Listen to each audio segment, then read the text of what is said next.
Seja muito bem-vindo a mais um review. Eu sou o Pedro Pamplona e hoje nós vamos falar desta obra aqui de Paulo On chamada E Deus Falou na Língua dos Homens. Se você quer saber o conteúdo deste livro e também o que eu achei sobre ele, fica aí até o final, porque a gente vai falar muita coisa boa deste livro aqui. Então assiste aí depois da vinheta.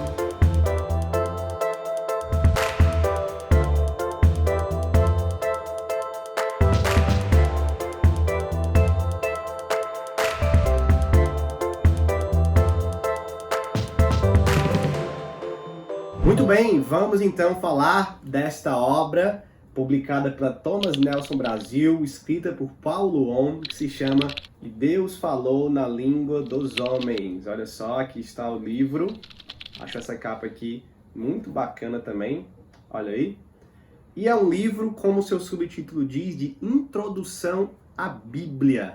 Vamos passar um pouco por esse conteúdo, mas antes eu quero dar os parabéns para Thomas Nelson Brasil e eu sempre vou falar isso quando for o caso, e esse é o caso. Que caso é esse? O caso de ser um autor brasileiro, um jovem autor brasileiro que tem despontado aí na teologia nacional, e a Thomas Nelson investindo nesse pessoal. Você já teve livro aqui do Paulo On, do Bibo, você já teve livro do Igor Miguel saindo recentemente, desses autores, né, do Gutierrez e de outros autores aí que a Thomas Nelson, que eu sei que ela está investindo e procurando. Isso é muito louvável. Fica aqui o meu parabéns para essa editora, tá bom, gente? E é isso.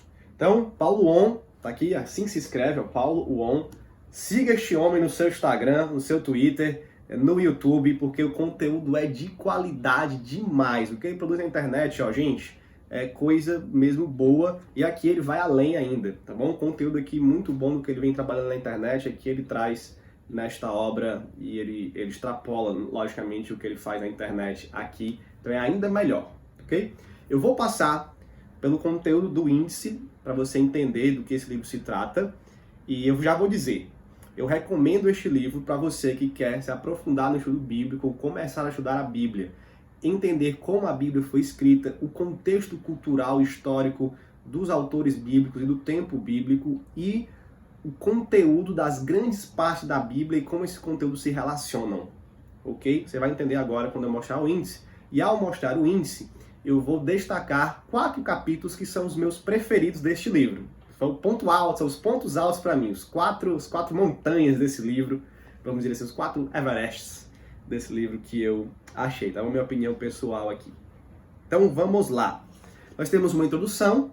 Depois da introdução, nós temos a parte 1, que é o prolegômenos, né, os assuntos primeiros aí, onde ele vai falar sobre a Bíblia, né, que livro é esse, que tipo de livro é esse, ele vai falar sobre os cânones do Antigo e do Novo Testamento, né, de como os livros foram selecionados, né, enfim, e depois uma introdução aí, Deus falou na língua dos homens, das línguas bíblicas, né, de como foi esse processo aí de escrita da palavra de Deus.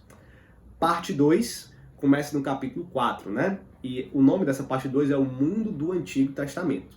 Capítulo 4 fala a Bíblia hebraica no contexto do Antigo Oriente Próximo. E aqui é o primeiro capítulo que eu destaco, um dos meus capítulos preferidos desse contexto cultural do Antigo Oriente Próximo. Isso é muito rico, muito bom.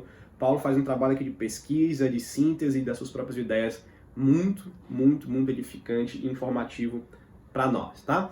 Capítulo 5 ele fala sobre a Torá, o 6 sobre os profetas e o 7 sobre os escritos. São as 3 grandes, né, divisões da Bíblia hebraica do nosso Antigo Testamento. Parte 3 é o interlúdio. Os 400 anos de silêncio, né? A página não tão branca entre o Antigo e o Novo Testamento, esse é o capítulo 8, e aqui é o outro capítulo que eu destaco. Geralmente a gente não estuda sobre esse período histórico, né? E infelizmente, né, a gente não estuda porque esse período histórico tem uma grande influência no Novo Testamento, para a gente entender o Novo Testamento. É aqui que a gente começa a entender o ambiente religioso e cultural chamado judaísmo do Segundo Templo. Então, parte muito importante, quero destacar isso aqui também. E aí nós vemos para a parte 4, o mundo do Novo Testamento. Capítulo 9 diz o Novo Testamento e o seu contexto greco-romano, mais um capítulo de contexto cultural e histórico, que eu vou destacar também. Esses 2 capítulos de contexto cultural e histórico, tanto do Antigo quanto do Novo, ó, são capítulos excelentes do Paulo aqui, coisas que geralmente a gente não estuda e que precisa estudar. Capítulo 10 dos Evangelhos Sinóticos, um problema que é a solução. Esse é o 4º capítulo que eu destaco, um trabalho muito bom do Paulo aqui de resumir, de introduzir esse assunto do problema sinótico e dos evangelhos, da diversidade dos evangelhos. Então esses são os 4 capítulos meus preferidos. Ele ainda vai falar sobre os gentios em foco no livro de Atos, as cartas e Apocalipse. E termina com um epílogo superando as dificuldades de ler a Bíblia, ou a dificuldade de ler a Bíblia, tá bom? Esse é o conteúdo primoroso deste livro, que tem 385 páginas, tirando aí as referências bibliográficas, que são muitas, né? O Paulo fez um bom trabalho de pesquisa e de escrita aqui neste livro, que eu recomendo demais, tá bom, gente? Compre, link aqui na descrição, vá lá na Amazon, compre, você ainda me ajuda e se edifica com esse livraço.